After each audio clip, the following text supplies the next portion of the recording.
welcome to The Watchman. You know, folks, in my travels around the country, I'm asked a lot of questions about ISIS. Where did ISIS come from? What do they want? Are they really a threat to America? And why should I care? What should we do about it? Well, New York Times bestselling author Robert Spencer answers all of those questions and many more in his new book, The Complete Infidels Guide to ISIS.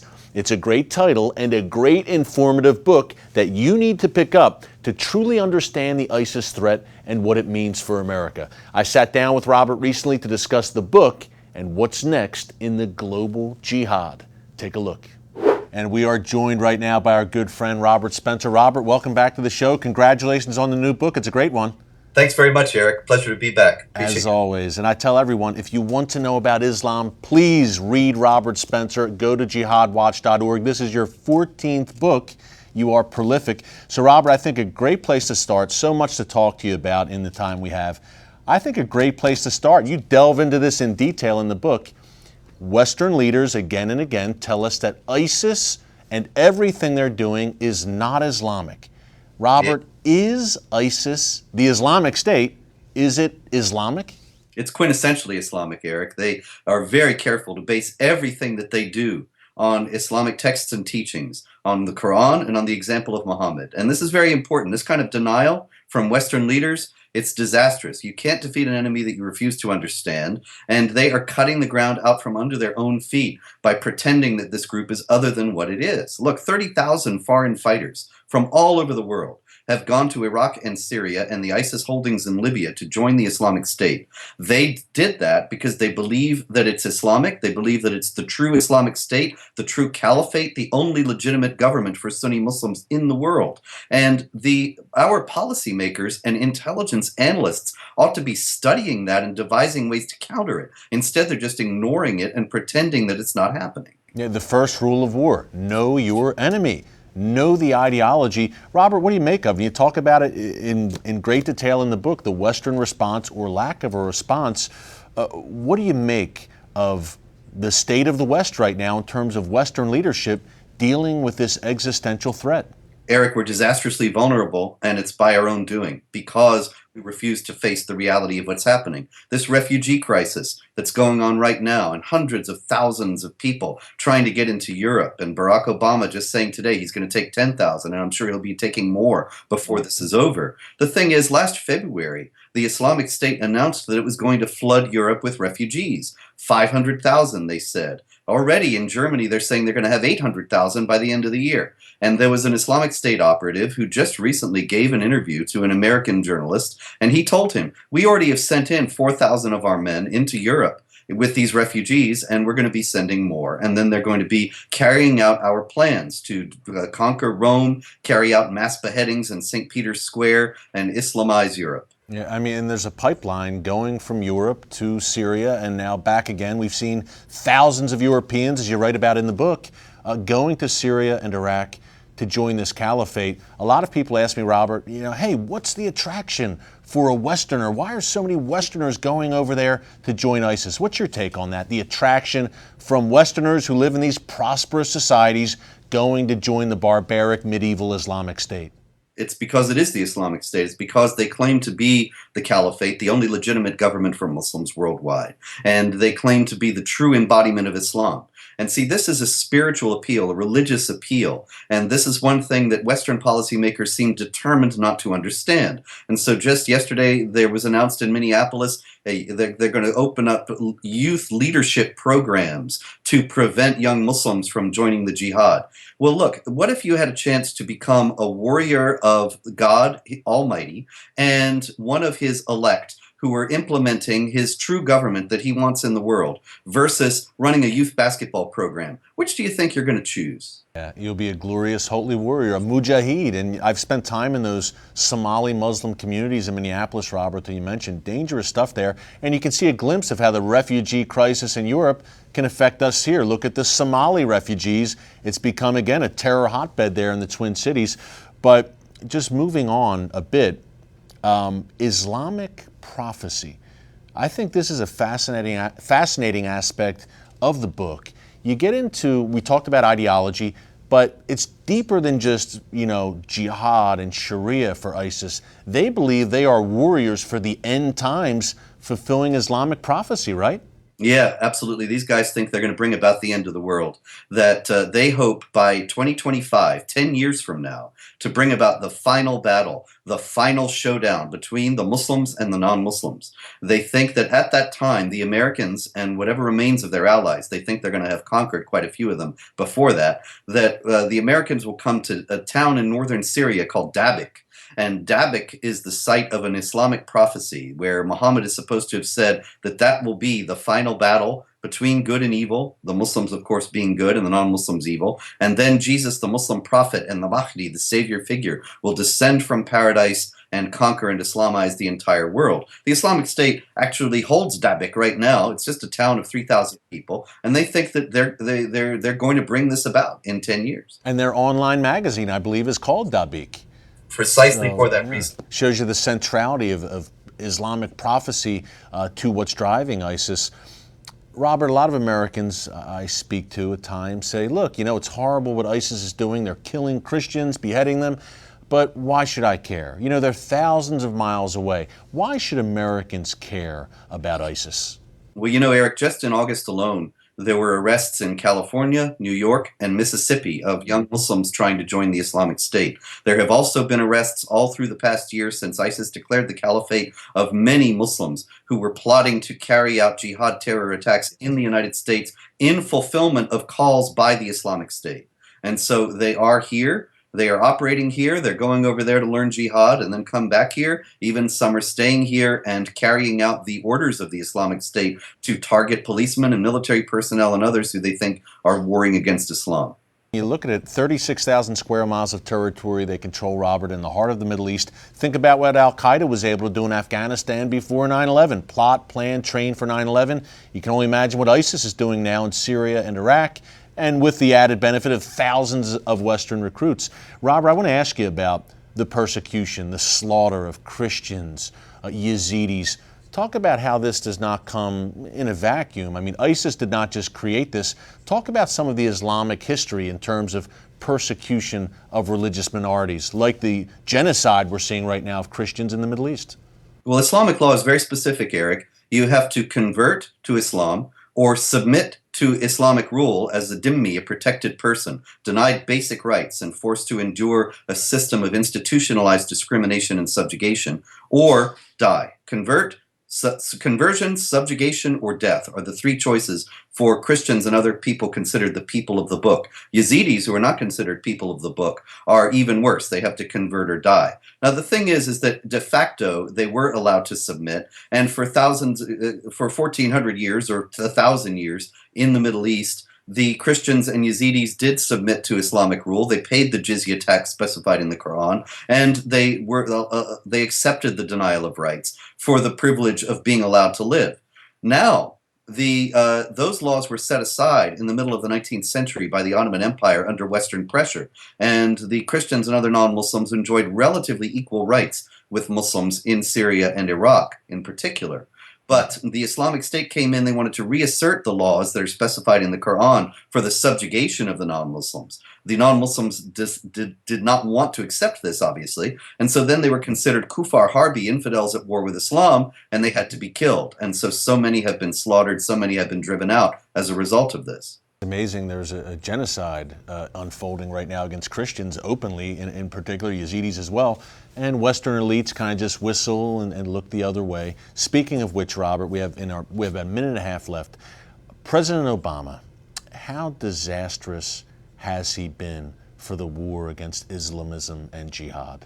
Well, he said in one of his autobiographies, if the political winds shift in an ugly direction, I'll side with the Muslims.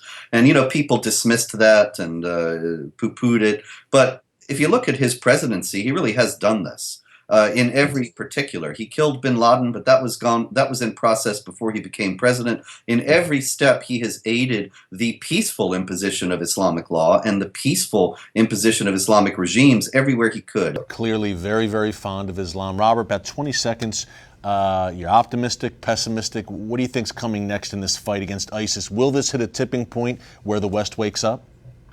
I hope so, Eric. And you know, it ain't over till it's over. And I was born in South Carolina, and the state motto is "Dum Spiro Spero." While I breathe, I hope. But it doesn't look good for us right now. And the only thing I know is that the ISIS people say we love death more than you love life, and I think that gives me hope because life always ultimately conquers over death. Robert, thank God we have you out there sounding the alarm, writing great books. Folks, the book is called The Complete Infidels Guide to ISIS. It is a must-read, like all of Robert's books. I also encourage you to go to jihadwatch.org. Robert, thank you so much. God bless you, my friend. Keep it up. You too, Eric. Thank you so much. Take care. Up next, more about the refugee so-called crisis in Europe with a leading activist and what it means for you. Stick around. And welcome back. If you want a glimpse of what the future looks like for America, if it continues on its current course, look no further than Western Europe. The large and growing Muslim population there is restless and in many cases unassimilated and radicalized. Thousands of European Muslims have traveled overseas to join ISIS, and now thousands of Muslim refugees are descending on Europe, which means we will see more culture clashes in the very near future. I recently sat down with Elizabeth Sabatish-Wolf, a leading counter-jihad activist in Austria, to find out what this all means for the future of Europe and for you. Take a look. And we're joined now by Elizabeth Sabatish-Wolf. Elizabeth, welcome back to CBN News. It's such a pleasure to be back. Thank you, Eric. Great to see you on this side of the pond. You know, you were my expert guide in Vienna a few years ago. We had many reports here on CBN from that Austria trip. Well, hey, speaking of Vienna, number one, it's great to have you here in Washington, D.C.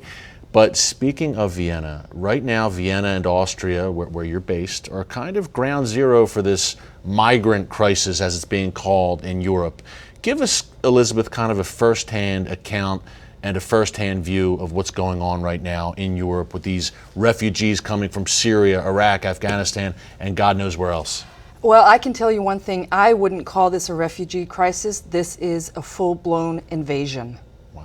These are people coming in from all over the place. These are young men. These are not women and children. These are mostly young men. I would argue, by looking at the pictures that we see on television and in newspapers, that these are young men, probably from Syria, a lot of them from Pakistan. You wonder what's going on in Pakistan. I mean, there's no war in Pakistan. And you also have a lot of them from Somalia.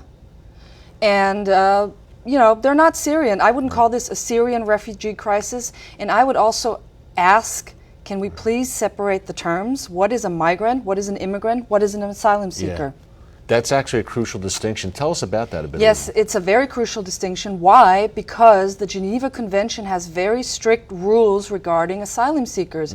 And one of those rules and regulations is being broken every single day. If you have migrants, or whatever you want to call them, entering Austria from Hungary, they are breaking numerous laws already. They should not be in Austria without a so-called Schengen visa, without some sort of identification. They should be fingerprinted in the first country they enter within the European Union or the Schengen area. Now, obviously, Germany and Austria are certainly not the first countries they are entering. They would be entering either Hungary, Malta, or Italy. And where are they? They're marching from Budapest to Vienna, demanding entrance into Austria. It's like me, if I were knocking on the door at Dulles Airport saying, I demand to be let into the United States, I would be laughed out of town. Demanding to be sent to a certain state. And I demand to be sent to Illinois. They have no right under the Geneva Convention to say, I am an asylum seeker and I demand to be brought to my friends in Berlin or to Malmo or what have you. They must stay in the first country of entry. Now, you have serious concerns, obviously, about the culture clashes that could ensue from this, the possibility that jihadists and the likes of ISIS, which already has an extensive network in Europe through sympathizers at least, could infiltrate here, right? I mean, there's a serious concern there. Well, These are Muslim refugees. You know exactly asylum from seekers. your, when you and I Sure. went undercover in Vienna and Sure, we checked sure. out the mosques, you know how many Austrians, so-called Austrians, have left to join the jihad. Mm-hmm. We have very high numbers. Why do we have those high numbers? Because we have a lot of Bosnians from the last war in Bosnia. So these are refugees who came in from during and after the Bosnian crisis, and now these are a lot of them are in the mosques. They're being radicalized, and then they ship themselves away off to Syria.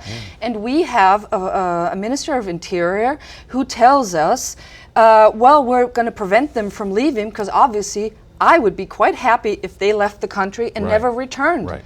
Revoke their citizenship, and we say the Right same away. here in the U.S. Right away. And folks, let me just make clear, this is Vienna. This is one of the great cities of Western civilization. This is Austria, where this is all going down.